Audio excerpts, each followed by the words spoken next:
하나님의 말씀 마가복음 3장 13절부터 19절까지 보겠습니다.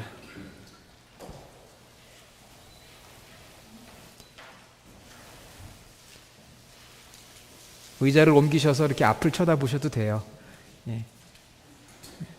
마가복음 3장 13절부터 19절까지 신약성경 56, 57페이지입니다. 저와 여러분이 함께 봉독하겠습니다. 또 산에 오르사 자기가 원하는 자들을 부르시니 나아온지라. 이에 12를 세우셨으니 이는 자기와 함께 있게 하시고 또 보내사 전도도 하며 귀신을 내쫓는 권능도 가지게 하려 하심이로라. 이 12를 세우셨으니 시몬에게는 베드로란 이름을 더하셨고 또 세베대의 아들 야고보와 야고보의 형제 요한이니 이 둘에게는 보아너게 곧 우레의 아들이란 이름을 더하셨으며 또 안드레와 빌립과 바돌로메와 마테와 도마와 알페오의 아들 야고보와 및 다데오와 가나나인 시몬이며 또 가룟 유다니 이는 예수를 판 자더라. 아멘. 할렐루야.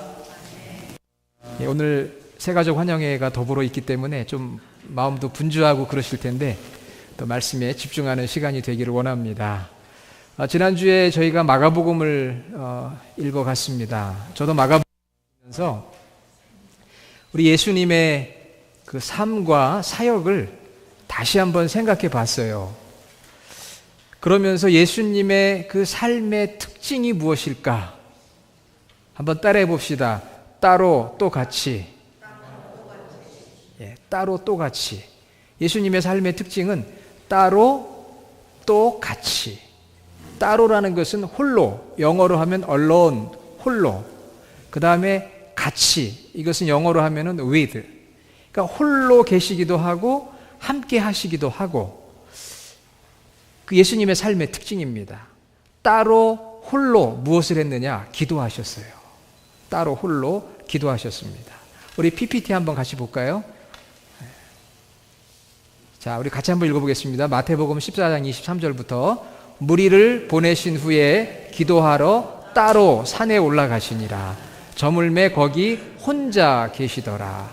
새벽 아직도 밝기 전에 예수께서 일어나 나가 한적한 곳으로 가사 거기서 기도하시더니 이때에 예수께서 기도하시러 산으로 가서 밤이 새도록 하나님께 기도하시고.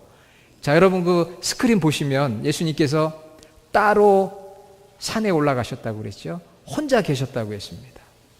한적한 곳에 밤이 새도록 예수님께서 얼론 따로 홀로 무엇을 하셨다고요?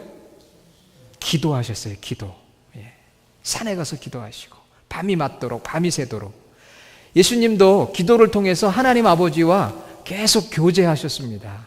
그리고 그 하나님 아버지께 내 삶을 맞추셨어요. 하나님의 뜻에 완벽하게 자신의 삶을 맞추는 삶을 사셨어요. 그 예수님이 우리에게 원하시는 것은 바로 저와 여러분 모두가 따로 홀로 하나님과 교제하는 삶을 살라는 것을 친히 보여주신 거예요. 그러니까 저와 여러분들이 alone, 홀로 하나님과 교제하는, 말씀과 기도로 교제하는 삶이 반드시 있어야 할 줄로 믿습니다. 자, 그런데 우리 예수님은 홀로 따로만이 아니라 또 같이 with 수많은 사람들을 만났고요. 그 중에 12 제자들을 선택하셔서 함께 하셨어요. 오늘 말씀 14절에 보니까 12를 세우셨으니 이는 자기와 함께 있게 하시고, 자기와 함께 하기 위해서 특별히 많은 사람 12명의 제자들을 선택하셨습니다. 그러니까 우리 예수님의 삶은 어떤 삶이라고요? 따로 또 같이. 한번 또 같이. 따로 하시고 또 같이 하시고. 따로 하실 때, 홀로 있을 때는 무엇을 하셨다고요? 하나님 앞에 나아가서 기도하셨고, 그 다음에는 수많은 사람들, 믿음의 사람들과 함께 하셨어요. 그러니까 저와 여러분들도요, 이 밸런스드, 조화로운 삶을 살아야 돼요. 홀로 있어야 합니다. 하나님과 교제하기 위해서. 그러나 홀로만 있어서는 안 됩니다. 사람들과, 믿음의 사람들과 어울리는 함께하는 삶이 있어야 돼요. 요즘에 많은 사람들이 홀로 있기를 원한다고 그래요. 그래서 혼자 밥 먹는 사람들을 무슨 사람들이라고 그러죠? 혼밥. 잘 기억하시네요. 혼자 술 먹는 사람은요? 술도 안 드시는 분들이 잘하시네. 혼술이라고 그러죠. 요즘엔 사람들이 다 귀찮아요. 혼자 있고 싶어요. 그런데 우리 주님은 혼자 있을 때는 하나님께 기도하셨고 그 다음에 함께 제자들과 동행하셨어요. 함께하는 삶을 사셨어요. 자, 그런데 예수님께서 오늘 말씀 가운데 보니까 함께 하시는 삶을 보여주고 있는데 제자들과 함께 하셨는데 12명의 제자들을 선택하셨습니다. 왜 12를 택하셨을까? 왜 예수님께서 12를 택하셨을까요? 앞으로 이제 알게 됩니다. 예수님께서 12제자를 택하시고 그들과 함께 하셨는데 이 예수님이 이 제자들과 함께 하신 이유는 그들과 함께 하면서 제자들을 영적으로 인격적으로 트레이닝, 훈련시키기 위해서 그랬어요. 그리고 훈련만 시키는 게 아니고 훈련시킨 다음에는 세상으로 보내는 거예요. 샌딩, 보내기 위해서. 세상에 나가 전도하고 귀신 쫓는 능력을 가지고 사단의 권세에서 사람들을 해방시키도록 오늘 14절 보면은 또 보내사 전도도 하며 15절 귀신을 내쫓는 권능도 가지게 하려 함이라. 그리고 예수님께서 십자가에 죽으시고 부활하신 다음에는 부활하신 예수님의 위트니스, 증인이 되라고 제자들을 12명을 부르셔서 훈련시키시고 보내기 위해서 3년 동안 함께 하신 거예요. 그 일을 위해서 주님이 정말 최선을 다하셨어요. 여러분, 우리 선생님들이나 스승들은 제자들, 학생들이 정말 이렇게 배우고 훈련받기를 원해요. 목회자도 마찬가지입니다. 우리 성도님들이 말씀 배우고 훈련받고 세상에 나가 복음도 전하고 또 정말 능력도 행하고 그러기를 원합니다. 그런데 제자들이나 학생들은 어떠죠? 어떤 때는 게으름 피고 싶잖아요. 쉬고 싶고 놀고 싶고. 그런데 배움에는 끝이 없습니다. 우리 교회 성도님들 혹시 내가 나이가 많은데 그렇게 생각하지 마시고요. 배움에는 끝이 없으니까 우리 주님의 교회를 통해 끝까지 배우시고 훈련받으시고 세상에 보내져서 주님의 제자다운 삶을 살아가시길 바랍니다. 네. 어느 학교에서 온종일 수업을 하게 됐어요. 학생들이 너무 지친 거예요. 그래서 마지막 수업 시간에 선생님한테 선생님 우리 너무 배가 고파가지고 좀 피자라도 좀 먹고 싶어요 그랬어요. 피자 먹고 싶어요. 그랬더니 선생님이 그래? 그러면 너희들이 좋아하는 고기나 또 야채 피자 말고 선생님이 좋아하는 피자가 있는데 너희들 그거 먹을래? 그랬어요. 그랬더니 학생들이 야 이게 웬 떡이냐, 선생님이 피자를 다 사준다더니 너무 좋아가지고 선생님이 좋아하는 피자 저희들이 먹을게요 그랬어요. 그랬더니 선생님이 이렇게 이야기를 합니다. 자 얘들아, 책 피자, 책을 피자 그랬습니다. 그것도 책 피자입니다. 그래가지고 피자를 먹자고. 네, 책 피자 그랬다는 유머가 있습니다. 이 선생님 참 대단하죠. 학생들 노는 걸 못 봅니다. 어떻게든 가르치려고 그러는데 그 예수님의 마음이 그랬어요. 제자들을 부르셔서 가르치고 파송하기 위해서. 왜? 3년의 시간밖에 없잖아요. 짧은 시간 동안 제자들을 훈련시켜서 세상으로 보내야 되니까 우리 주님의 마음이 얼마나 급했겠어요. 자, 예수님께서 12제자들을 선택하셨는데 왜 12인가? 왜 12인가? 우리 LA 다저스 팀이 29년 만에 월드 시리즈 나가게 된 거 아시죠? 처음 들어보세요? 그래서 LA 시민들이 기뻐하고 기대하는데 우리 여자분들, 여자 성도님들한테만 제가 물어볼게요. 남자들은 대답하지 마세요. 자, 야구팀은 한 팀에 몇 명이죠? 대답을 못해요. 12명이요? 자, 야구팀은 몇 명이에요? 한 팀에? 남자분들이 대답하시기 바랍니다. 야구팀은 한 팀에 몇 명이죠? 9명. 예. 9명입니다. 축구팀은 몇 명이죠? 예, 11명. 그럼 왜 축구팀이 11명일까요? 생각해 보신 적 없으시죠? 1863년에 영국에서 공식적으로 11명의 한 팀이 축구팀이 된다고 규칙을 정했어요. 왜 그렇게 됐느냐면 그 당시 영국 사립학교 간에 축구 경기가 있었는데 그 전에는 20명도 넘었답니다. 한 팀이. 그런데 이제 사립학교들끼리 축구를 하는데 몇 명으로 할 거냐? 그런데 그 당시 사립학교 기숙사 한 방에 10명이 한 방을 썼답니다. 그래서 그 기숙사 한 방에 10명하고 그 다음에 기숙사 사감 1명. 그래서 11명이 한 팀이 돼서 축구 시합이 시작이 된 거예요. 그때부터 유래가 돼가지고 한 팀이 11명이 된 거예요. 자, 그러면 예수님께서는 왜 12명을 택하셨지요? 그것은 바로 이 12이라는 숫자가 의미가 있습니다. 그냥 12이 아니고요. 이 12는 모든 민족을 향한 구원의 신호예요. 모든 민족을 구원하시겠다는 주님의 마음이 담겨있는 숫자가 바로 12이라는 숫자입니다. 왜냐하면 구약시대에 12지파를 통해서 하나님께서 이스라엘 백성들을 구원하시려고 했거든요. 이제 예수님께서 12명의 제자들을 선택하셔서 새로운 영적 공동체, 교회를 세우시고 이제는 이스라엘만이 아니라 온 열방을 구원하시겠다고 하는 주님의 마음을 담고 있었기 때문에 12명의 제자를 선택하시게 된 것입니다. 그러므로 12이라고 하는 것은 그냥 12이 아니고 모든 민족을 구원하시겠다고 하는 주님의 마음이 담겨져 있는 하나의 신호라고 하는 것이죠. 자, 우리 계시록 7장 4절을 한번 같이 보겠습니다. 읽어보겠습니다. 내가 인침을 받은 자의 수를 들으니 이스라엘 자손의 각 지파 중에서 인침을 받은 자들이 14만 4천이니. 자, 그 다음에 또 내가 보니 보라 어린 양이 시온산에 섰고 그와 함께 14만 4천이 서 있는데 그들의 이마에는 어린 양의 이름과 그 아버지의 이름을 쓴 것이 있더라. 여러분, 구원받는 숫자가 몇 명입니까? 14만 4천 명이에요. 그런데 이 14만 4천 명은 문자적인 숫자를 말하는 것이 아니고 구원받은 총 수를 말하는데 이 14만 4천은 어떻게 이루어졌느냐? 12 곱하기 12 곱하기 1천. 12는 구약의 12지파, 그 다음에 12는 예수님의 12제자, 그리고 마지막에 1000은 완전 수예요. 그러니까 구약과 신약을 통해서 구원받은 사람의 수가 14만 4천이다. 상징하는 거예요. 딱 14만 4천이 아니라 정말 예수 그리스도를 믿고 구원받은 사람, 그 숫자를 14만 4천이라고 상징적으로 표현하고 있는 거죠. 신학적으로 표현하고 있는 것입니다. 자, 그러면 여러분, 우리 주님의 교회에 속한 성도들은 이 14만 4천 명에 들어갔어요? 안 들어갔어요? 자신이 없으신 분이 계시죠? 나는 정말 14만 4천 명 중에 구원받은 사람들 중에 한 명인가 아닌가? 저는 여러분 모두가 14만 4천 구원받은 성도의 숫자에 다 들어갈 수 있기를 정말 주님의 이름으로 축원합니다. 네, 어떻게 구원받아요? 우리 예수님을 나의 구원자로 주인으로 마음 중심에 모셔드려야 되는데 그 믿음은 인격적인 믿음이에요.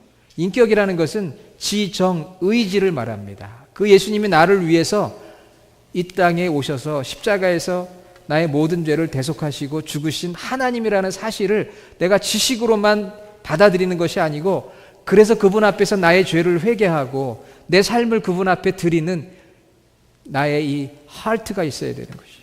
그리고 나서 그 주님의 뜻에 순종하는 핸드, 의지적인 삶이 순종이 있어야 하는 거예요. 그러니까 우리가 가지는 믿음은 전인격적인 믿음을 말하는 거예요. 지정의, 헤드, 하트, 핸드.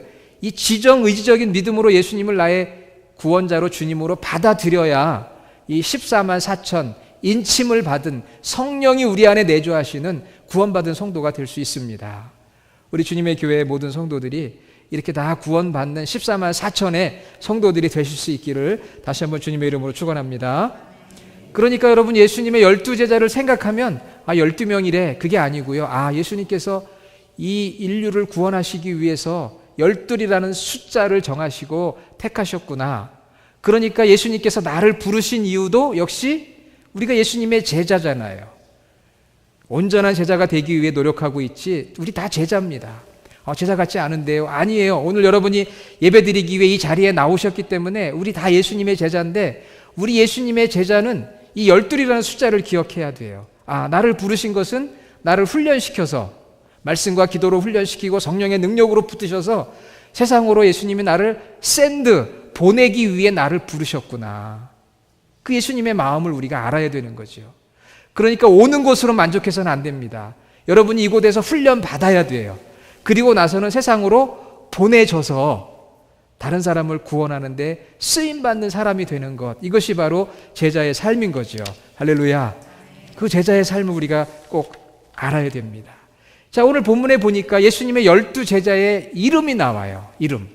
자, 예수님의 12제자의 이름이 다른 복음서에도 나오는데요. 이 마태복음에 나오는 이 복음서의 이름이, 그 제자들의 이름이 가장 이렇게 순서대로 되어 있으니까 한번 같이 읽어보겠습니다. 12사도의 이름은 이러하니 베드로라 하는 시몬을 비롯하여 그의 형제 안드레와 세베대의 아들 야고보와 그의 형제 요한, 빌립과 바돌로메, 도마와 세리마테, 알페오의 아들 야고보와 다데오, 가나나인 시몬 및 가롯 유다, 곧 예수를 판 자라. 자, 12제자의 이름이 우리가 오늘 읽은 마가복음에도 나오고요, 마태복음에도 정확하게 리스트가 나와 있습니다. 야고보가 2명이에요. 세베대의 아들 야고보가 있고 알페오의 아들 야고보가 있고요, 바돌로메는 나다나엘이라는 이름으로도 불려집니다. 자, 여러분, 제가 퀴즈 하나 낼게요. 예수님의 12제자 중에 잠자는 거를 제일 좋아하는 제자가 누굴까요? 잠자는 거. 베드로 갑니다. 침대로. 설명이 더 필요한 것 같아요. 베드로는 침대로 가야, 잠을 자려면 침대로 가야 될 거 아니에요. 그러니까 베드로로 가는 거죠. 베드로. 예수님의 12제자 중에 요리를 가장 잘하는 제자는요? 그건 아시네요. 도마. 요즘 쿡을 잘하는 남자들이 인기가 좋은데 아마 그 당시 도마가 가장 인기 있었을 것 같아요. 항상 이 도마를 생각하면 요리를 잘하는. 이 어릴 때 주일학교 다닐 때 이 12제자 이름을 꼭 외워야 돼요. 왜냐하면 성경 퀴즈가 나오고요, 그거 맞추면 선물이 있거든요. 그리고 이 12제자의 이름을 또 열심히 외웠습니다. 우리 예수님의 제자인데 앞서 선택받은 12명의 제자의 이름을 우리가 상식적으로 외워두는 게 중요하죠. 그러면은 이 노래를 한번 좀 불러볼게요. 노래가 어렵지 않습니다. 저기 나오는 순서대로 부르는 거예요.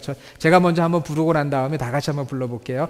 베드로, 안드레, 야고보, 요한, 빌립, 바돌로메, 도마, 마테, 야고보, 다데오, 시몬, 가롯, 유다. 다 같이 하겠습니다. 베드로, 안드레, 야고보, 요한, 빌립, 바돌로메, 도마, 마테, 야고보, 다데오, 시몬, 가롯, 유다.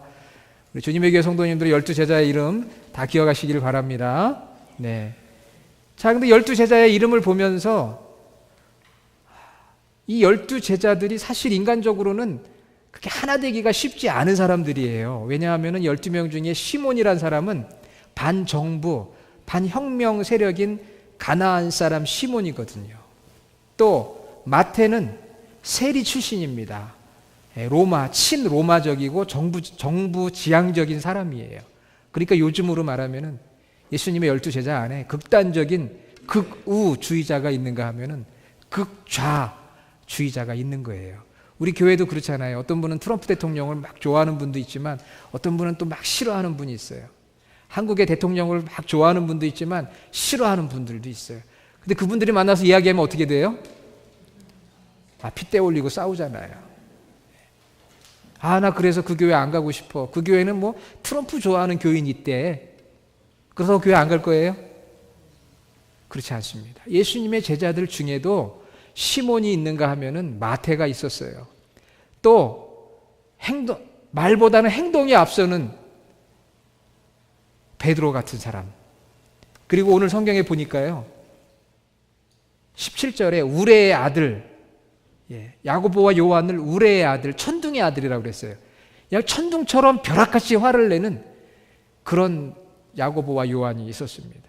그러니까 행동이 앞서는 제자도 있고요, 막 그냥 천둥처럼 버럭 화를 내는 제자들도 있고, 또 도마 같은 사람은 아까 요리를 잘한다고 그랬지만 그건 그냥 하는 얘기고 도마는 또 의심이 많아요. 굉장히 냉소적이고 시니컬한 사람이에요. 가롯 유다는 어땠습니까? 돈과 자신의 야망이 앞서는 사람이에요. 너무나도 달라요. 정치적인 생각도 사상도 비전도 성격도 다른 그런 12명의 제자들이 모였어요. 우리 교회도 마찬가지 아닙니까? 우리 교회도 다 이런 분들이 모인 거예요. 다 나랑 성격이 똑같지가 않아요.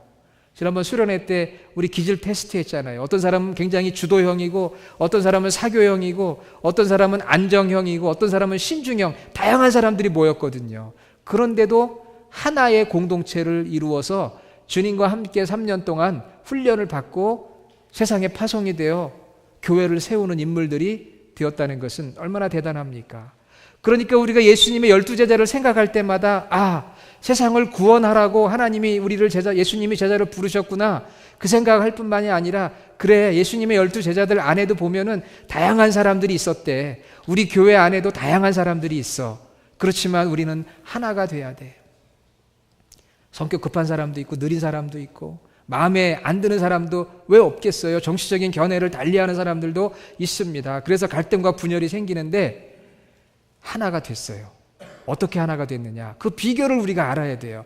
그것은 주님께서 부르셨기 때문이고요. 두 번째는 각자가 주님과 관계를 갖고 있었기 때문입니다. 오늘날 교회에서 일어나는 여러 가지 어려운 문제들 저도 겪었지만 가장 큰 문제는 무엇입니까?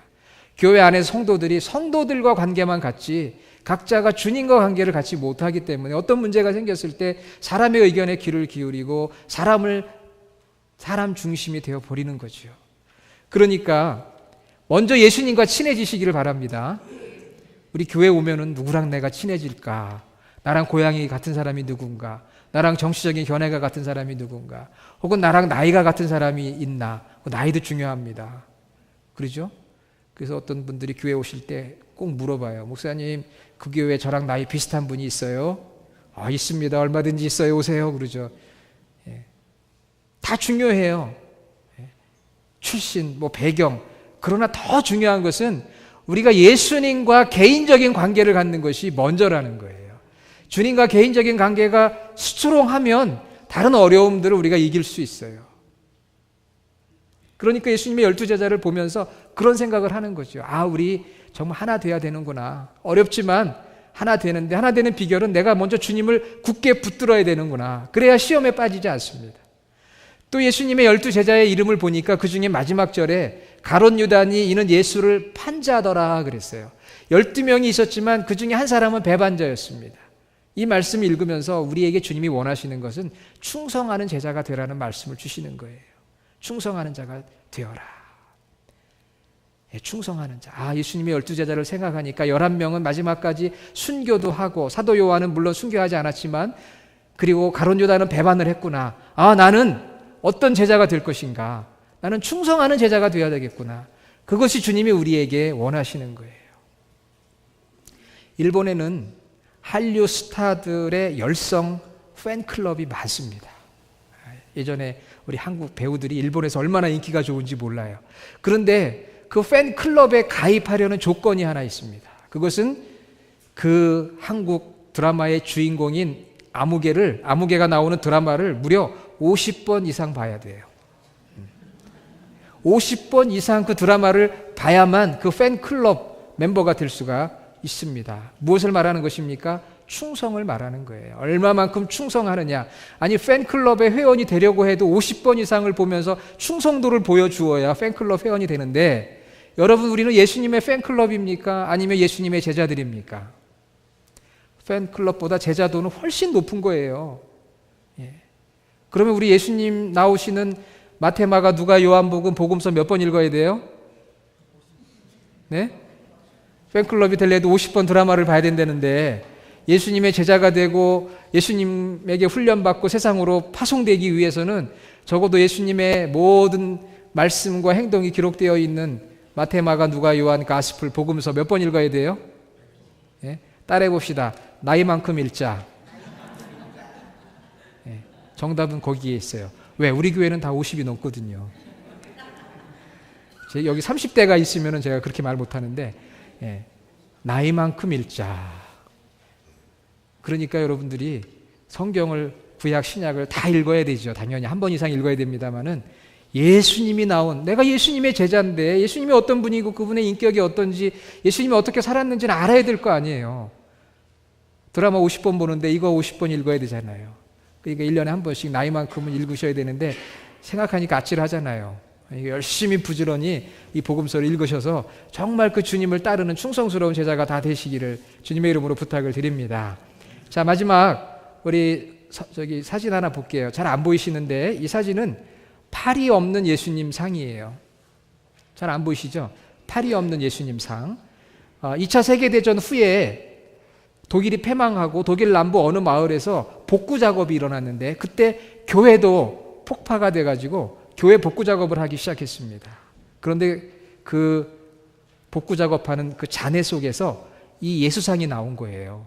그런데 이 예수상을 보니까 양쪽 팔이 잘려 나갔어요. 교인들이 그 앞에서 슬퍼하면서 이렇게 결단을 합니다. 이제 우리가 주님의 두 팔이 되어드리자. 십자가에 우리 주님은 두 팔이 없으시네. 우리의 몸이 두 팔 되어 주님의 사랑을 힘써 전하세. 그래서 그 교인들이 저 두 팔 없는 예수님의 상 앞에서 우리가 예수님의 두 팔이 되어 드리자. 그렇게 결단했다고 합니다. 여러분, 교회는 예수님의 몸이잖아요. Body of Christ. 교회는 예수님의 몸이거든요. 그리고 저와 여러분들은 그 몸의 파트 다 지체예요. 팔이기도 하고 다리기도 하고 눈이기도 하고 뭐 귀이기도 해요. 그러니까 예수님의 제자는 이 땅에서 바로 예수님의 몸의 역할을 하는 거예요. 교회가 몸의 역할을 하는 것이고요. 저희가 예수님의 각 지체의 역할을 하는 거예요. 예수님의 마음으로 다른 사람들의 이야기를 들어주고요. 예수님의 마음으로 복음을 전하기 위해서 나아가는 것이고요. 상처받은 사람, 고통받은 사람, 외로운 사람들을 사랑의 손길로 섬겨주는 것이고요. 교회와 열방의 구원을 위해서 중보하는 것입니다. 중보 기도하는 거죠. 우리는 주님의 손이 되고 발이 되고 눈이 되고 귀가 되어서 주님의 제자의 삶을 살아가는 것입니다. 그때 주님의 영광이 드러나는 것이고요. 주님이 우리를 부르신 그 부름에 주님의 기쁨이 있는 것이고요. 그리고 우리를 통해 세상이 구원받게 되고 치유되고 회복됨으로 말미암아 주님이 우리에게 주실 상급이 크다고 하는 것입니다. 우리 삶에 의미가 있는 거예요. 여러분, 우리 남겨진 생애를 무엇을 위해 살아가겠어요? 예수님의 온전한 제자가 되는 것이죠. 이미 제자가 됐는데 온전한 제자가 되는 거예요. 할 수 있습니다. 예수님의 손이 될 때 우리가 옆에 있는 사람의 손을 잡아줄 수 있잖아요. 우리가 아픈 사람, 주님을 알지 못하는 사람을 위해 중보 기도할 수 있잖아요. 섬길 수 있습니다. 그것이 바로 제자된 삶의 모습이에요. 예수님께서 12제자를 선택하셨는데 12의 의미가 구원을 위한 의미였구나. 다양한 사람들이었지만 저들이 부름받아 하나가 됐다는데 정말 내가 용납하고 하나가 되어야지. 그리고 그들이 충성했다는데 배반한 사람이 있었어요. 가룟 유다, 나중에 마띠아로 대체되었습니다. 내가 충성하는 제자가 되어야 되겠구나. 내가 예수님의 손과 발이 되어서 이 땅에서 주님의 몸된 교회와 더불어 주님의 사랑을 증거하는 삶을 살아야 되겠구나. 온전한 제자가 되어야 하겠구나. 이것이 바로 주님의 부름을 받은 우리 모두 제자의 삶임을 여러분 말씀을 통해서 배우시고 우리의 남은 생애가 주님의 온전한 제자가 되어지는 큰 축복이 있기를 주의 이름으로 축원합니다. 하나님 감사합니다. 오늘 말씀을 통해 우리가 주님의 온전한 제자가 되기를 원합니다. 따로 또같이 사셨던 주님, 12를 택하시고 훈련하시고 보내셨던 주님을 생각해 보면서 우리 모두가 주님의 교회가 주님의 온전한 제자로 이 땅에서 주님의 몸된 역할을 잘 감당할 수 있도록 축복하여 주시옵소서. 예수님의 이름으로 기도드립니다. 아멘.